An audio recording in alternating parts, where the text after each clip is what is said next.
Last time we took care of the situation in Northshire. And if you missed that episode, don't worry, I got you, just check out the link down below. After we left the valley, we were instructed to deliver a letter to Marshal Dugan over in Goldshire. So let's jump right back in and find out what happens next in World of Warcraft.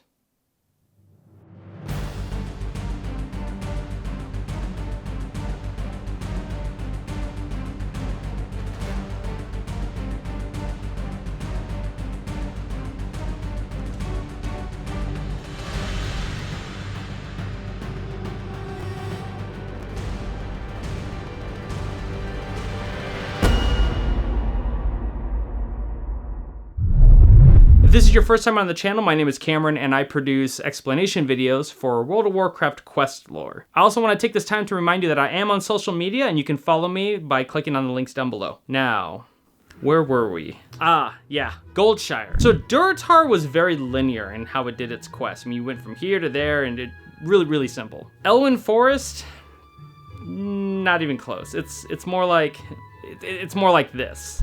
It's a complete mess. So we're gonna be running around left and right, but the main central area is Goldshire. And it's not a safe place. I mean, you're gonna learn really quick how bad the whole forest really is. But the very first thing you end up doing when you arrive to Goldshire is you visit the Lion's Pride Inn. You quickly notice why that one guy was trying to promote the inn because it's pretty dead inside. But Innkeeper Farley asks what he can do for you. So when you mention that you're tired, he says, "Rest and relaxation for the tired and cold. That's our motto," which is a really crappy motto. I mean, you're not gonna get any business with that. I mean, there's a reason why there's nobody in your place. Just saying. So you get some food and drink from him and you go on your way. But the man in the corner asks if you have a moment to spare. His name is William Pestle, and he owns an apothecary in Stormwind with his brother. Now he's looking for candles, primarily for their wax, and he says that the kobolds in the mines have them. And those mines happen to be located in the south and in the east of Goldshire. Now he's hoping you can bring back about 8 of them if you have the time to spare. Outside of the Lion's Pride Inn, you find Marshal Dugan, and he's really curious about what Marshal McBride from Northshire has to say. Now the letter you were instructed to give to Marshal Dugan says that you've been awarded active deputy status within the Stormwind Marshals. So congratulations on that. You're awesome. And Dugan wishes you luck on keeping Elwynn Forest safe because he says there's no picnic around here. He mentions that the mines up in Northshire, which we really never got to explore, aren't the only ones that are in trouble. Dugan has reports that the Fargo Deep mine in Elwynn Forest are infested with kobolds. Kobolds? Let's just go with kobolds. If you know the right pronunciation, just comment down below. Now he wants you to investigate to see if the rumors are true. Fargo Deep Mine is located south of Goldshire between the Stonefield and the McClure homesteads. On your way out, you run into Remy 2 times. Now he's from a place called Redridge out in the east, and he's come here looking for business. Now he mentions this to you twice, that's why he's called Remy 2 times. Just go talk to him in game, you'll see what I mean. Now he's concerned about the growing murloc problem in the surrounding area. They've been swimming upstream in Elwynn Forest, and they've been scaring away all the fish and also attacking the villagers. Now he's tried to warn Marshal Dugan, but Marshal Dugan's more worried about the gnolls and bandit problem. Remy wants you to try and persuade Marshal Dugan to send troops out to the east to handle the murloc situation. He also lets you know that the kobolds in Fargo Deep Mine are carrying gold dust. And he says he could really use that stuff and he'll offer you the best price in town. So when you head out to Fargo Deep Mine, make sure you pick up 10 pieces of gold dust from the kobolds that you kill. So now you gotta head back to Dugan and try and convince him to send more troops out to the east. Now Marshal Dugan tells you that he's already spoken with Remy and he respects him as a merchant. But the fact is, unless he receives a military report of a murloc threat,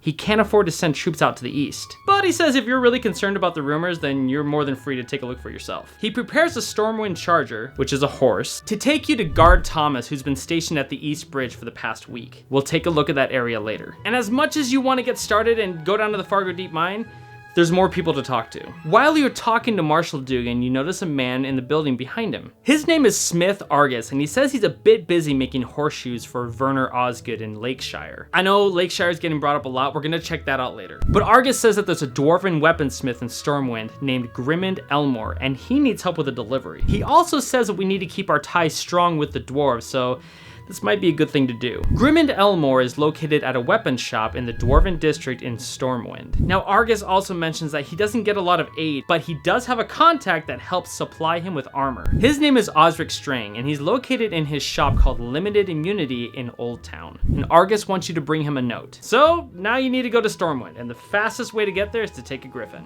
And Bartlett the Brave is the Griffin Master, and he's located just outside of the building. So you fly out to Stormwind to look for Osric and Grimond. Once you land, you make your way to Old Town to find the shop Limited Immunity. Now you speak to Osric, who isn't surprised that Argus needs more gear because of the increasing number of recruits these days, also known as new characters being made. So he thanks you for bringing the note, and he gives you some money to cover your travel costs. Osric then prepares a crate full of surprise for you.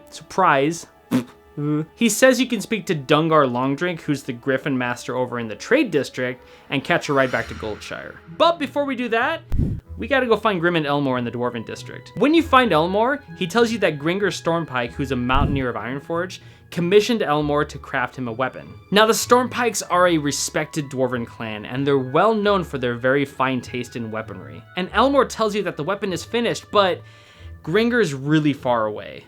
I mean, really far away. He's located at the North Guard Tower in Loch Modan, and it's really far away. I'm gonna make this really short for you. You travel for a very, very long time. From Stormwind, through the Deep Run tram, pass through Ironforge, freeze your way through Dunmorrow, run through the Northgate Pass, and then finally arrive at Algaz Station. Once you're there, you find Mountaineer Stormpike and you deliver the weapon. He's really excited that Grimond finished his axe and he can't wait to try it out. He gives you some coin for your efforts, and that's it. From here, you could hearth back to Goldshire, but we need to deliver the crate of supplies back to Argus correctly. That means you have to travel back to Stormwind and take a griffin from Dungar Longdrink. Once you fly back to Goldshire and meet up with Argus, he says that he'll distribute the armor that you delivered and hopes that you'll give a lending hand more often. Now that we're back, let's finally go to the Fargo Deep Mine. That took forever. Ugh.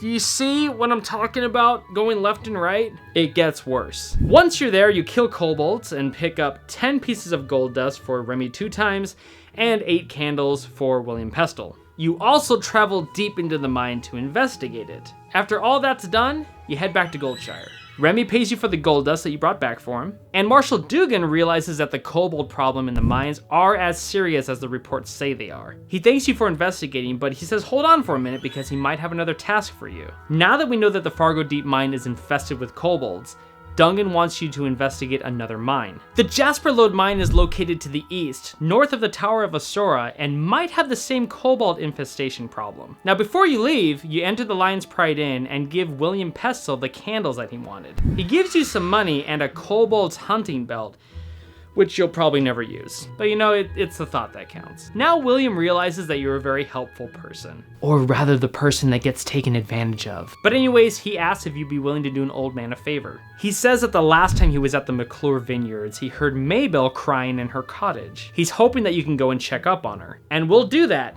after we go check out the kobold infestation at the Jasper Lode mines. Once you get there, you instantly know that there's a problem. But you still go inside and investigate and find out that the kobold infestation is just as bad as the Fargo Deep Mines. After that, you head back to Goldshire. Now, Marshal Dugan thanks you for the report, but he is freaking out about the problem at the mines. And from the looks of it, Goldshire isn't safe like you thought it was.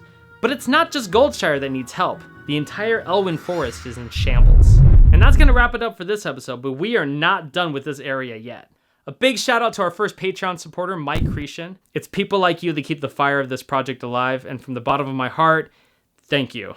Also, thank you to my buddy Steve for giving me the World of Warcraft pop-up book. This is great for my collection. Look, it even has Teldrassil, and Blizzard wanted us to remember the worst day ever. At least for the Alliance it was. And with that, we'll see you guys next time when we find out what happens next in the Tales of Azeroth.